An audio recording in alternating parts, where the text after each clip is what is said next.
চিন্তা করতেছি আমি পুকুরে একটা পুকুর আছে আমাদের ওইখানে একটা মাছ ধরবো। তো নিয়ে নিলাম কিছু ময়দা আর একটা বড়শি।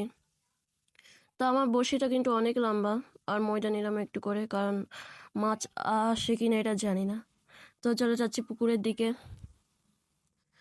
তো আমাদের পুকুর একটু সামনেই, পুকুরের সামনে এসে গেছি। তো এখানে দেখতেছি অনেকগুলা লতা পাতা, একদম জাম হয়ে আছে পুকুরটা। তো ওকে আমার বন্ধুকে বলতাম একটু সরাই দিতে এগুলা।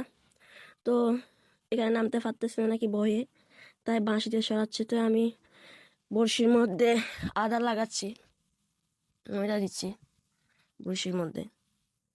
তো এখন বিসমিল্লাহ করে দিয়ে দেখি মাছ আসে কিনা। তো মাছ এই সময় কিন্তু তেমন লড়াচড়া করে না, লড়াচড়া করে আসরের সময়।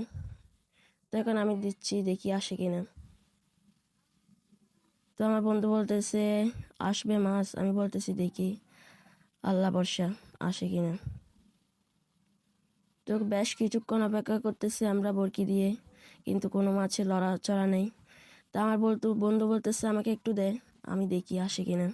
তা আমি ওকে দিলাম, ও দেখতেছে আসে কিনা। ও একটু সামনে দিলাম বড়শিটা, যাতে মাছ দেখতে পাই। তো ও বলতেছে আদা শেষ হয়ে গেছে।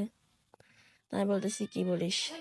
তো দেখি আদা শেষ, আদার একটা শেষ হয়ে গেছে, দুটোটাই শেষ হয়ে গেছে দেখতেছি।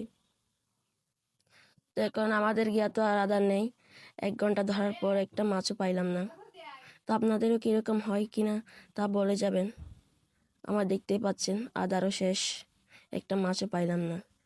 তো সবাই ভালো থাকবেন, সুস্থ থাকবেন, আল্লাহ হাফেজ।